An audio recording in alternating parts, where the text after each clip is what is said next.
Bendiciones, queridos hermanos, que el Señor los continúe bendiciendo. Sean bienvenidos a este segundo encuentro introductorio acerca del mesianismo, acerca de las raíces judías de la fe. Mi nombre es Adán Hernández y vamos a empezar este segundo encuentro que tiene el propósito de hacer una introducción para entender la raíz bíblica, el trasfondo judío, el trasfondo bíblico de las Escrituras y de la fe cristiana, lo cual muy importante. El libro de Juan 5:39 nos dice en la versión La Biblia de las Américas, la cual es una de las versiones que más voy a utilizar. Sin embargo, vamos a poder utilizar también otras versiones como la Reina Valera, la Nueva Versión Internacional y de seguro el original hebreo de la Escritura. Juan 5:39 nos va a decir: examináis las Escrituras porque vosotros pensáis que en ella tenéis vida eterna y ellas son las que dan testimonio de mí. La versión Reina Valera nos va a decir: escudriñad las Escrituras porque a vosotros os parece que en ellas tenéis la vida eterna y ellas son las que dan testimonio de mí. Cuando el Evangelio de Juan nos habla de las Escrituras o las Sagradas Escrituras, se está refiriendo a lo que nosotros conocemos como el Antiguo Testamento dentro del trasfondo cristiano o el trasfondo occidental, y de manera más específica acerca de lo que se conoce como el Pentateuco. El Pentateuco sería lo que se conoce los primeros 5 libros de Moisés, conocido dentro del contexto judío como la Torá. De tal manera que la Torá consiste en 5 libros. Génesis, que en hebreo es Bereshit. Éxodo, cuyo nombre hebreo es Shemot. Levítico, que es Vaikra. Números es Bemidbar. Y Deuteronomio, Devarim. En los días del segundo templo, Esdras, el escriba, introdujo la práctica de leer al público en voz alta porciones seleccionadas de la Torá.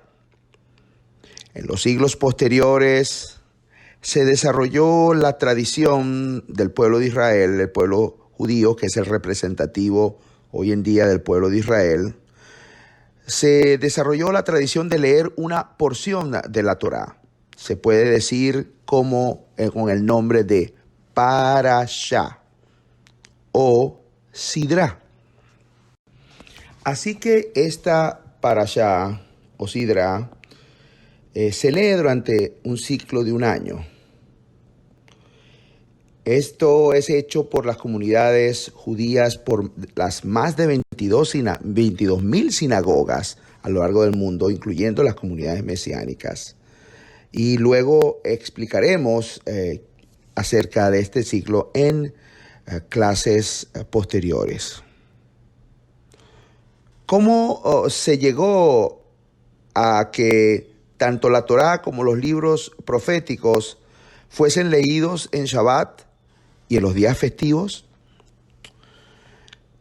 En los siglos, aproximadamente en el siglo segundo antes del Mesías o antes de la era común, cuando la tierra de Israel se hallaba bajo el dominio de los Seleucidas por Antíoco Epífanes, las lecturas bíblicas de la Torá fueron prohibidas.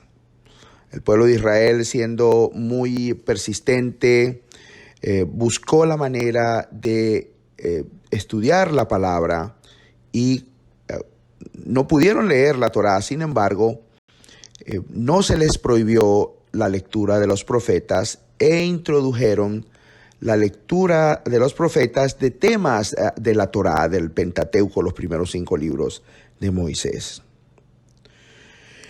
Cuando un grupo de judíos sacerdotes llamados los Macabeos derrotaron a los Seleucidas y lograron la independencia de Israel, entonces la lectura de la Torá fue restaurada y la porción de los profetas que se llamó la Haftará o los Haftarot no fueron abolidas. Así que cuando leemos acerca de escudriñar las Escrituras, primordialmente se está refiriendo acerca de la Torá, es decir, el Pentateuco, que pudiera incluir también la lectura de los profetas. Al dar una introducción acerca del estudio de las Sagradas Escrituras, más específicamente el Antiguo Testamento, para nosotros como creyentes, yo como un pastor mesiánico, puedo decir que toda la Escritura, para el entendimiento mío hoy en día, por supuesto es desde Génesis hasta Apocalipsis, porque está la Sagrada Escritura, la Torá y los profetas y los escritos del Antiguo Testamento, y las palabras y los enunciados de nuestro Mesías y las palabras de los apóstoles, lo cual es palabra de Dios para nosotros. Sin embargo, es importante conocer el pensamiento bíblico del pueblo judío para tener una interpretación más clara. Quizás al entender el contexto de la Biblia, podemos entonces tener un conocimiento más amplio de cómo saber lo que el Señor quiere con nosotros. Y eso es muy importante. Ahora, dentro del pensamiento y la erudición del mundo occidental cristiano, la manera de entender las Escrituras o la manera de poder interpretar de una manera correcta se ha manejado a través de la exégesis. La exégesis es una palabra griega que significa explicar. Es un concepto que involucra una interpretación crítica y completa de un texto, especialmente los textos bíblicos, religiosos. Nos ayudan a cómo analizar las Sagradas Escrituras, la Biblia completamente. Ahora, muy interesante que la tradición hebrea en sus escritos, aproximadamente por allá por el siglo III al V de nuestra era, también hicieron comentarios e interpretaciones que llamaron los Midrashim o Midrash. Y también se entendió que los sabios de Israel ejercieron una exégesis y practicaron esta disciplina de entendimiento de la Escritura. Ahora bien, la palabra exégesis entonces significa extraer el significado de un texto dado. La exégesis suele ser contrastada con la eisegesis, que significa insertar las interpretaciones personales en un texto dado. En general, la exégesis supone un intento de ver el texto objetivamente, mientras que la eisegesis implica una visión más subjetiva. Muy interesante, los sabios de Israel desarrollaron un sistema de interpretación con el cual se les permite entender, conocer, decodificar el contenido del texto sagrado en 4 niveles de interpretación, y cada nivel tiende a ser más profundo en su clase. Hacia finales del siglo XIII, específicamente en el año 1291, el estudioso Bahia ben Asher de Zaragoza, un estudioso judío, un sabio judío, ya destacaba que había 4 métodos para interpretar las Sagradas Escrituras. Los 4 niveles de interpretación se llaman: el primer nivel de interpretación es el Peshat, el segundo es Remesh, el tercero es Drash y el último, el cuarto, es Sod. La primera letra de cada palabra PRDS se toma para hacer un acróstico y se le coloca vocales para la pronunciación, dando la palabra Pardes, lo que significa jardín o huerto. Cada capa, cada nivel es más profundo y más intenso que el anterior, como las capas de una cebolla. Las escrituras se pueden comparar a un gran prado con árboles frondosos, fuertes ramas y profundas raíces a través de las cuales extraen su vitalidad para que dichos árboles den fruto.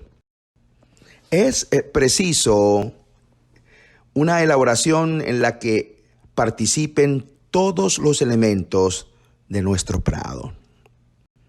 La semilla puesta en la tierra debe recibir luz y agua para finalmente dar un fruto.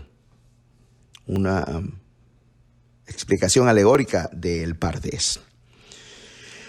El primer nivel es el nivel Peshat, el cual es el sentido pleno del texto. El segundo es el Remetz, el cual es el nivel de principio que conduce a la homilética de los sermones. Cuando tú conscientemente estudias las Escrituras, regularmente estás a un nivel de Remes. El tercer nivel es el nivel Drash, el cual es el nivel escondido o donde se dan pistas. Este trata con patrones escondidos, mensajes y temas. Y este nivel, el pueblo judío se refiere a ellos como los Midrash, como el Midrash o los Midrashim, el plural de Midrash, alegorías. Los más dominantes de estos temas y mensajes son acerca del Mesías, muy interesante dentro del pueblo de Israel, el pueblo judío. Y el cuarto nivel es el nivel Sod, el cual es un nivel misterioso. Muy interesante que cuando empezamos a entender estos diferentes niveles de interpretación del pueblo judío, entonces vamos a empezar a entender la forma que nuestro Mesías enseñaba. Y es muy interesante porque podemos ver que él maneja diferentes niveles y enseña donde hay personas que entienden cosas y otras que no.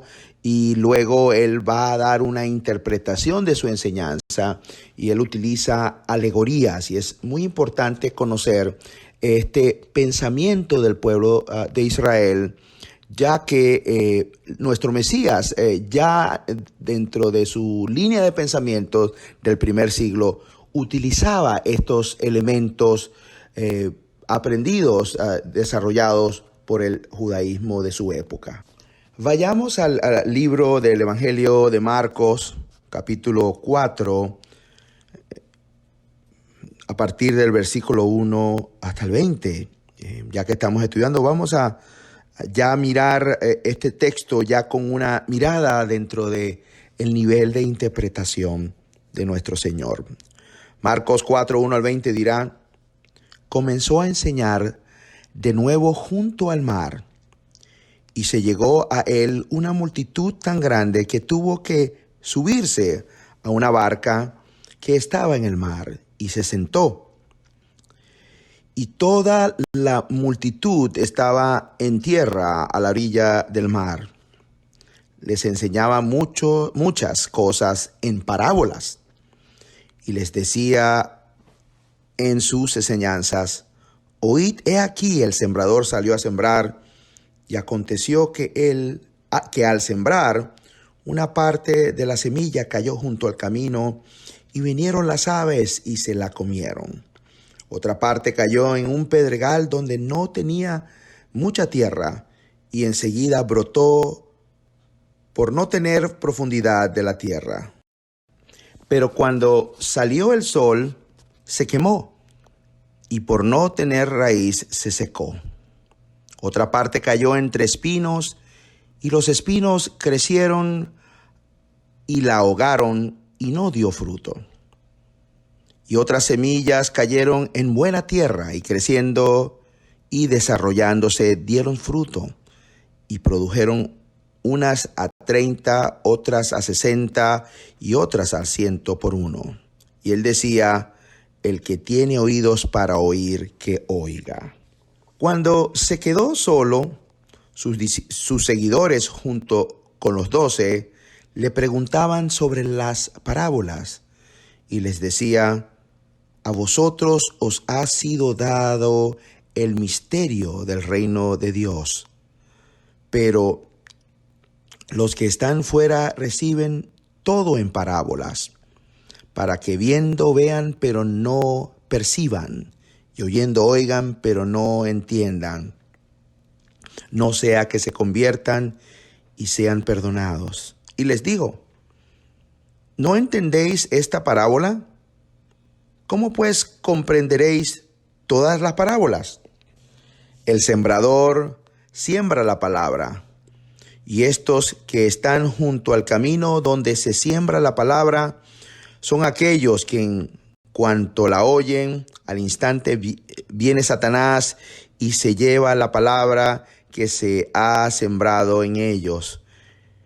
Y de igual manera, estos en que se sembró la semilla en pedregales son los que al oír la palabra enseguida la reciben con gozo, pero no tienen raíz profunda en sí mismos, sino que solo son temporales.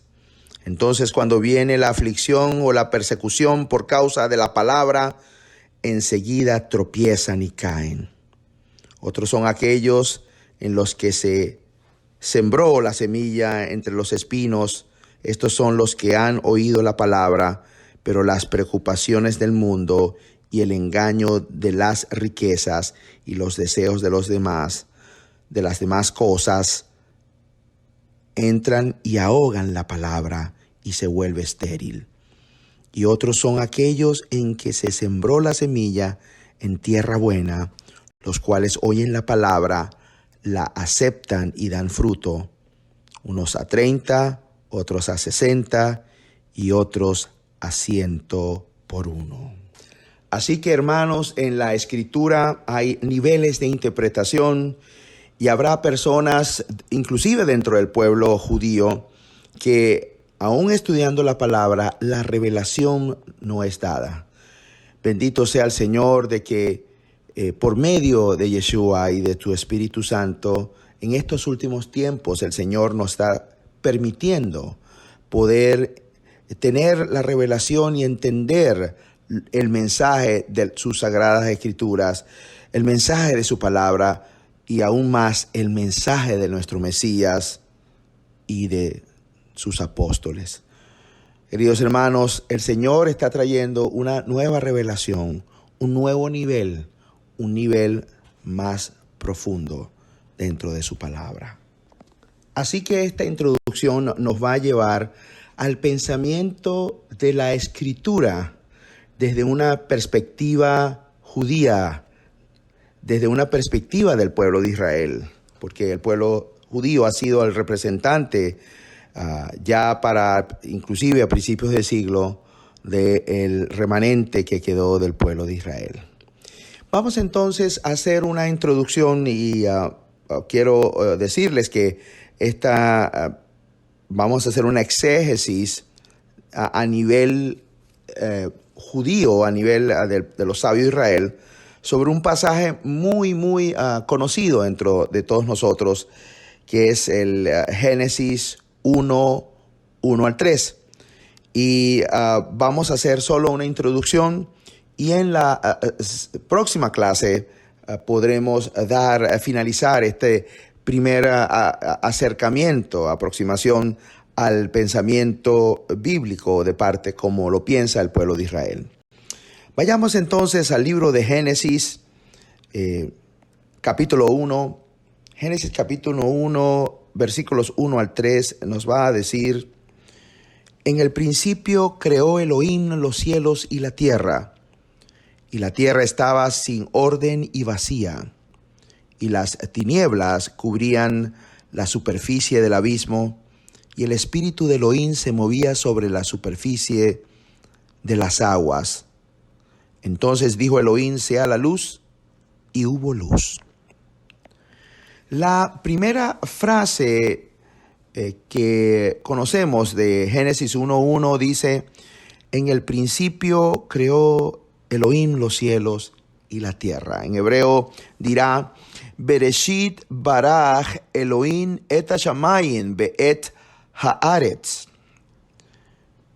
Muy interesante que la palabra hebrea que ha sido traducida como en el principio es la palabra Bereshit. La palabra Bereshit, que se tradujo como en el principio. La palabra Bereshit es una palabra compuesta por dos palabras. Be, que significa dentro de, en, con, por medio de, por causa de. Y Reshit, que significa primero, en lugar, tiempo, orden y rango. Es decir, se puede traducir como primero, como primicia, como inicio, principal, lo mejor. Según el diccionario Strong, desarrollado por el erudito James Strong, esta palabra viene de la misma raíz que Rosh. ¿Qué es Rosh?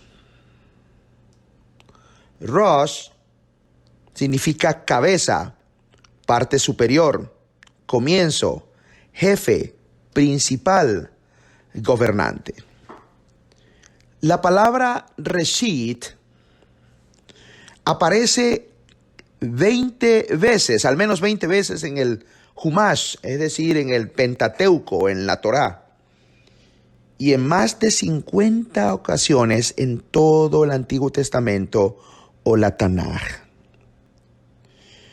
Vamos a ver algunos lugares donde aparece esta palabra Reshit, y ahí vamos a empezar a dar un entendimiento acerca de este texto tan maravilloso de Génesis.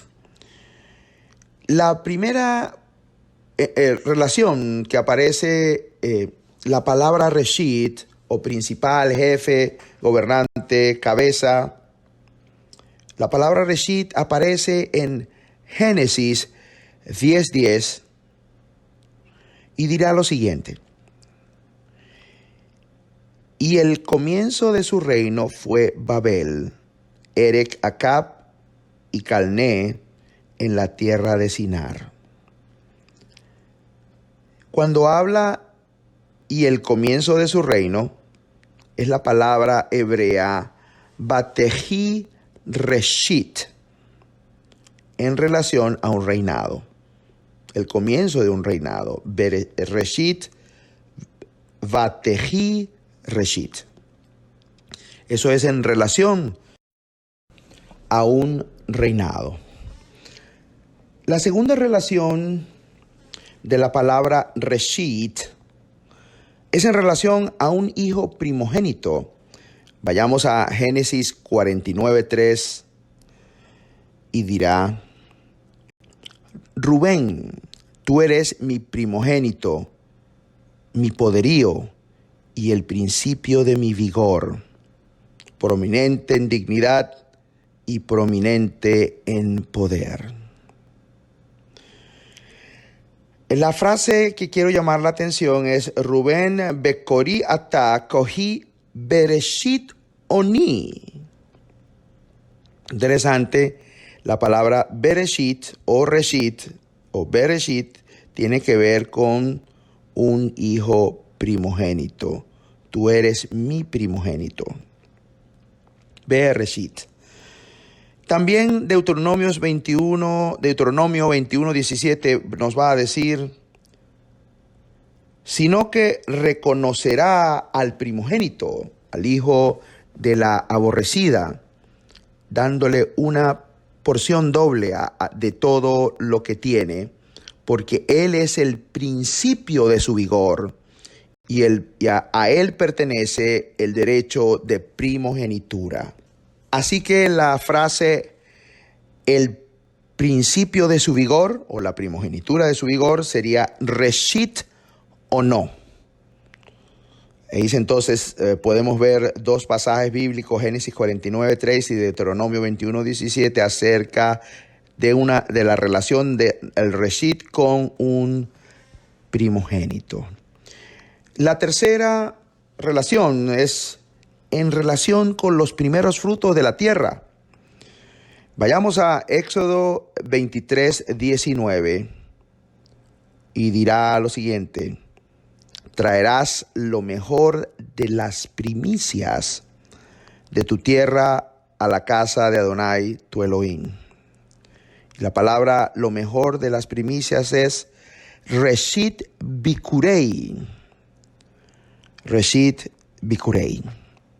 Lo mejor de las primicias, la cabeza de las primicias, el comienzo o lo más importante de las primicias. Y la relación número 4 es en relación con la sabiduría que es la Torá. Proverbios 8:22 nos va a decir lo siguiente: Adonai me poseyó al principio de su camino, antes de sus obras de tiempos pasados. Adonai me poseyó al principio. Adonai Kanani Reshit. Así que en las Sagradas Escrituras, la palabra Reshit tiene un sentido muy directo con la sabiduría, con los frutos de la tierra, con la primicia de las tierras, con los primogénitos, pero también con algo muy interesante que deseo desarrollar, porque en las Sagradas Escrituras hay una relación íntima entre Reshit, principio, cabeza, y el Mesías. Hermanos, el Mesías es el Reshit de todas las cosas. Él es el principio de todas las cosas. Él es la cabeza, Él es el primogénito, el principal.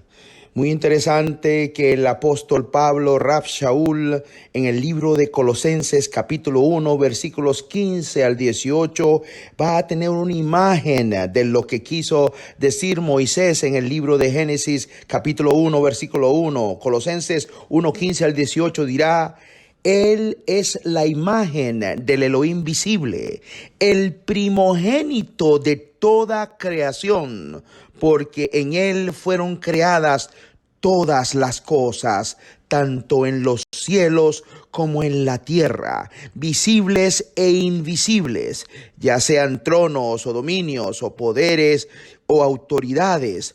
Todo ha sido creado por medio de Él y para Él. Y Él es antes de todas las cosas, y en Él todas las cosas permanecen. Él es también la cabeza, el reshit del cuerpo, que es la congregación, que es la iglesia. Y Él es el principio, el primogénito de entre los muertos, a fin de que Él tenga en todo la preeminencia. Hermanos, el Mesías es también la primicia, el Reshit, la resurrección. Él es la primicia de la resurrección, como está escrito en 1 Corintios 15, 20 y 23. Y dirá lo siguiente: mas ahora el Mesías ha resucitado de entre los muertos, primicias de los que durmieron. Y dice el versículo 23 del capítulo 5 de 1 Corintios, pero cada uno en su debido orden, el Mesías, las primicias, luego los que son del Mesías en su venida. El libro de Juan, capítulo 1, versículo 18, nos va a decir: nadie ha visto jamás a Elohim, el unigénito Hijo que está en el seno del Padre. Él le ha dado a conocer. Juan capítulo 17, versículos 5 y 24 en su segunda parte dirá: y ahora glorifícame tú, Padre, junto a ti, con la gloria que tenía contigo antes que el mundo existiera. Y dirá el 24 en su segunda parte: la gloria que me has dado, porque me has amado desde antes de la fundación del mundo. Hermanos, el plan del Padre es gobernar el universo por medio del Mesías. Por lo tanto, la palabra Reshit está relacionada en las Escrituras con el principio de un reinado. Es más, el proyecto mesiánico del Padre Celestial es la razón por la cual todas las cosas fueron creadas y para quien todo haya sido hecho. El Eterno creó todas las cosas para llevar a cabo su plan mesiánico y para el Mesías, que más adelante iba a ser manifestado en carne. El prefijo entonces hebreo be en la primera palabra de la Torá, Bereshit, significa por, en aras de, por causa de, entre otros. Esto nos enseña que el Padre, que Elohim creó los cielos y la tierra en Reshit, o por causa de Reshit. Como hemos visto, Reshit es la Torá y el Mesías. En realidad, estos dos son uno. La Torá es el plan eterno por medio del cual el mundo fue creado. El Mesías es la Torá manifestada como hombre, como nos dice Juan 1:14. Y el Verbo se hizo carne y habitó entre nosotros, y vimos su gloria, gloria como del unigénito del Padre, lleno de gloria, de gracia y verdad. Así que todas las cosas fueron creadas por medio de la Torá, y todo fue creado por medio del Mesías. Y por causa del Mesías, como también está escrito en Juan 1:1-3. Hermanos, estamos seguros que Juan vio esta revelación que Moisés en Génesis 1:1 como una revelación, y él la explica en el primer libro, pero cuando no tenemos un entendimiento escritural dentro del pensamiento hebreo, perdemos esta revelación. Juan 1:1-3 dirá: en el principio existía el Verbo, y el Verbo estaba con Elohim, y el Verbo era Elohim. Él estaba en el principio con Elohim. Todas las cosas fueron hechas por medio de él, y sin él nada de lo que ha sido hecho fue hecho.